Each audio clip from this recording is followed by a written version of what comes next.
There's a lot of videos on YouTube that show you, good mining material and good stuff that's optimal for Japanese, but I want to choose some entertaining slop that's just super duper bingeable. So today, I wanted to show off some tier lists that I put together for each level of Japanese of my personal manga recommendations. Now, real quick, in terms of what I'm taking into account to decide which level each manga is kind of best suited for, I wanted to look at kanji density, just like how much kanji is on each page and how much furigana there is. Sometimes, some manga have none. Sometimes they show it for the first time you see a word and never again. And then also just how much vocabulary there is, total unique words, how complex the sentences are as well. And then also just how polite, archaic, slangy some of the word choices are in there, and then how accessible the topic is. Are we talking rocket science or are we talking slice of life? First up in the beginner tier is the gateway drug to getting into reading manga. Literally everyone and their mother in the AJATT community recommends it, and it's Yotsubato. It features a kid protagonist, so they use very simple speech patterns, everyday vocab, and it even has full furigana, so it's very useful for that N5 to N4 transition. And I'm not gonna lie, I probably only got 2 volumes into this series, but I did really enjoy it, and I think it's a great starting point for anyone wanting to get into reading manga. Next up is Absolute Cinema Peak. I've watched the anime, I've read the manga all the way up to the newest chapter, Komi-san wa Komyushou des, or Komi-san can't communicate. It's, oh my god, it's so good. There's furigana throughout the manga, and one of the protagonists-ish, she's basically mute, so there's not much dialogue from her end, but the cast or the group of characters like slowly expands as you go chapter over chapter, so you get a lot of different word choices, sentence structures, and it's a really good read overall. I would highly recommend it if you're into slice of life romance stuff, and it's very approachable. The next manga I wanted to recommend is Mieruko-chan. It is a really great Nichijou slice of life manga with a lot of horror aspects and words sprinkled in there. There's a lot of big visual panels there that break up some of those harder to read text walls, and I first started reading this manga when I was around N3 level, and I found it pretty approachable, and it felt good because it didn't really feel like a kid's manga. Like, I don't know if you can see some of these panels, and I'll digitally edit them in if it's too much, but like, it's pretty interesting. Yeah, I'm not gonna spoil too much, but I'd highly recommend it if you're into some. I'd highly recommend it if you're into some. I would highly recommend it if you're into some of that spookier stuff. While we're on the topic of horror, I also wanted to bring up Karada Sagashi. This one is a little gory. It's a little gruesome, but it's good. It's approachable. The vocab in it is a little nasty sometimes. Maybe more so than the vocab, the visuals. Let me see if I can find one. Is YouTube even gonna let me show it? Yeah, I probably can't show this. You know what? If I can, it's on the screen right now, and if I can't, it's on the screen, but it's pixelated. There's just freaking crazy panels like this. It's pretty wild. Yeah, but it's a modern high school setting, so you get a lot of that grounded vocabulary that just is used more in real life, which is always nice. The visuals are great, really quick pacing, so it'll kind of keep you on your toes. I'm not gonna spoil too much, but there's a bit of a loop mechanic in there, so it kind of has a built-in vocab reinforcement. So basically free SRS. Great manga though, highly recommend it. Check it out if you're into some scarier stuff, and you can kind of stomach that. Now, last but not least, in the beginner tier is Boku no Kokoro no Yabai Yatsu, or the Dangers in My Heart, I think. But this one honestly had a really interesting start, and it's more of a slow burner rom-com manga. I'm not really gonna spoil too much, but I thought it was very wholesome. There's a lot of furigana throughout it, and it's set in middle school, so you're gonna see a lot of everyday, pretty casual Japanese vocab. You also get to hear the protagonist's inner monologue, or kokoro no koe, throughout the manga, so you get a lot of repeated vocab that he likes to use. Some stuff like chimpu and other very interesting archaic-ish words, but I thought it was pretty cool. Put on your big boy, big girl pants, because we are hopping into the intermediate tier now. That means less furigana, more kanji, maybe some more bigger words that was not proper English.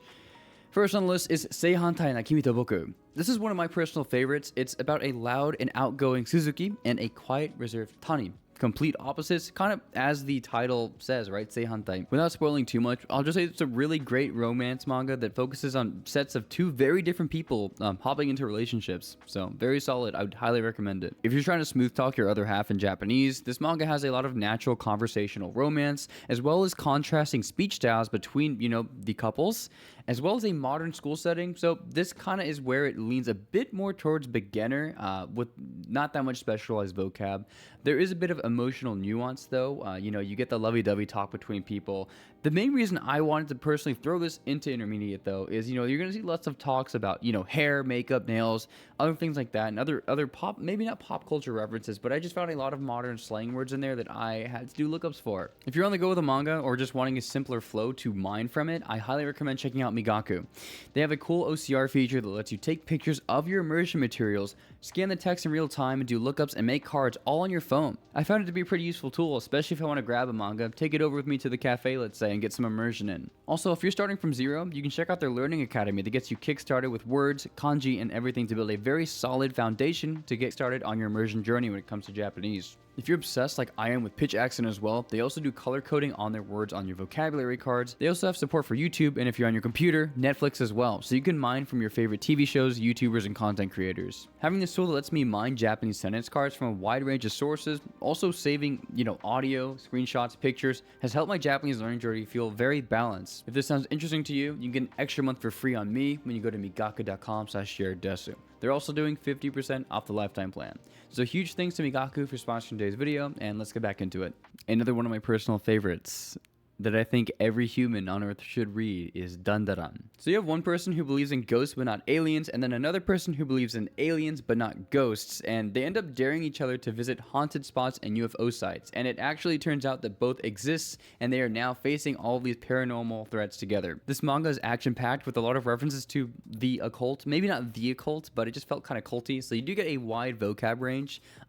With some of the weirder words, there is still furigana, which is nice, and the pacing is pretty fast, it's pretty comedic, which keeps you engaged even when your comprehension dips. I'm also a massive nerd when it comes to urban legends and conspiracy theories, so I found that with the cultural references throughout this manga, such as yokai, urban legends, there are a ton of fun rabbit holes to dive down. The next one I wanted to cover is Bokkyaku Battari. I actually found this one first through the anime and then wanted to go back and read the manga and kind of just watch past the anime, right? That happens to a lot of us. So you have a pitcher and a catcher, and the catcher has an accident and just has amnesia, totally forgets about, you know, his best friend and the whole thing. And it's just a baseball drama about them rebuilding this battery pretty much over time. I'm not actually one for sports manga or content in general, but I found this one to really pull me in. There is a bit of baseball jargon, which adds a bit of friction, but I thought it was pretty useful, especially with how big baseball and overall just sports is in Japan. Otherwise, it's pretty conversational. You'll see some pop culture references here and there, especially in the anime, which please go check it out. And also with the whole memory loss premise, there's a lot of re-explaining, especially of just baseball fundamentals to one of the characters. So it's just great for learners if you want to learn how baseball works and also just get some vocabulary reinforcement. So I highly recommend checking it out. And, you know, even if you're not into sports stuff, I really liked it personally. All right, I'm going to get banned for this last one, but I'm not even going to cope. Golden Boy follows Kintaro, a 25-year-old college dropout who is secretly a very smart man, very smart. He bikes across Japan taking odd jobs and always moving on. He literally just disappears. He goes in, does something absolutely crazy, and just dips. Typically saving the day. I will say if you are a bit on the younger side, don't read this. This is definitely for some more of my older viewers out there. I also first found this one through the anime, and I thought it was pretty funny. Although, yeah, there's a couple of weird parts in terms of the pacing and humor in raw Japanese. I mean, the dub, I'm not gonna lie, the dub's pretty good in the anime, but it's just like reading the manga and seeing it in, you know, its intended language is pretty nice. The humor hits a bit harder, in my opinion. I know that a good amount of people probably won't even watch or go near this because it is an absolutely cursed series, but I just wanted to talk about it. It's time to take off your big boy, big girl pants and hop into, I don't even know what's next. You know what I gotta recommend next. Now that we're at the advanced stage, Hunter x Hunter, baby. This manga is very notorious for absolutely gargantuan text walls. Let me see if I can find one. This is volume 1, by the way. I mean, just look at that. Do you see that? Look at this. And that's a smaller one. Togashi's great. I think recently just came back from hiatus, so the new volumes are actually dropping, albeit with absolutely gargantuan walls of text, as usual, as expected, not surprised. But overall, man, I've watched the anime probably 5 times through, and every time I'm not disappointed. And the manga, it's the same case. For anyone unfamiliar with the plot, it's about Gon Freaks, who sets out to become a hunter and track down his dad, who abandoned him and Gon's logic here is like, oh, like what was so great about being a hunter that my dad abandoned me for? I gotta find out. So yeah, it's a pretty solid shonen that keeps evolving. There's all sorts of arcs and plot points. This is a pretty long one. I mean, it's an ongoing manga. The anime itself is over 150 episodes, if I'm not mistaken. So, you know, you're in for a ride. It's quite the commitment, but it's worth it. I'm not usually one for longer series, but I made an exception for this one, and I absolutely did not regret it. Now with this manga, there is a bit of invented terminology. You have the word nen, for example. That is a real word, it's a real kanji, but the way it's used in this manga is quite a bit different from its actual real life counterpart. So I don't know, just one example of many, but really interesting stuff. For this next recommendation, if you've ever wanted testosterone in a manga, I got you. It's Baki. Read literally any part of this manga, and it's just the most absolutely ridiculous plot points going on. The manga panels, the illustrations, the characters are absolutely ridiculous. For some context on this, the plot is that Baki Hanma, he trains obsessively day in, day out to defeat his father. That's his only goal, to be stronger than his dad, who also happens to be the strongest creature. Right, not human, but creature on Earth. So there's a lot of tournament arcs, you know, there's death row inmates, there's prehistoric figures. I'm talking cavemen in here. Many of you might not know that I'm actually quite an avid gym goer myself, but reading this manga just does wonders for me. I'd highly recommend checking it out. I'm not going to say much more about it. And the next is JoJo's. Now, I'm not going to just LARP and just say, oh, like JoJo's is good, but like specifically check out Stardust Crusaders. It's one of my favorite parts in both the anime and the manga. It's just guys going on a trip, having a good time. I'm not going to say too much more because I don't want to spoil it, but if you know, you know. Overall, JoJo's is just, it's a bizarre manga, but I'd highly recommend checking it out. Give it, you know, your 10 volume rule or your 3-episode rule with the anime. You also have vocabulary explaining the mechanics, which, you know, you've seen it in the anime, seeing it in the manga, there's a lot of new words. So if you're first getting into the series, you're going to be making a lot of new cards if you're minding that. I would say the manga is pretty good. It's pretty damn good, but as an iPad kid like me, I need my colors, I need my moving shapes. So the anime, it's really great seeing some of the fight scenes in the anime, so I'd highly recommend checking both of those out. I need to enunciate better, I'm sorry guys. Yeah, but across the group of main characters in this part of JoJo specifically, they have multiple speech styles, which I found very useful for just kind of expanding my Japanese knowledge overall. Very solid read, and I'd highly recommend it, and if you do read it, join the Discord, message about it, let me know what your thoughts are. And last but not least, one of the first manga I tried to read and then I quit and I came back when I was at a better level and I've enjoyed it so much is Hajime no Ippo. It's a very long-running boxing manga about a dude with just crazy raw strength. He gets taken under the wing of a professional boxer and gets trained. It takes you all the way from his first sparring session all the way to, well, you'll have to find out. Once again, as someone who occasionally works out, I did enjoy some of the training and physiology vocab in this manga. And you also have some of the coaches, the trainers, some older geezers.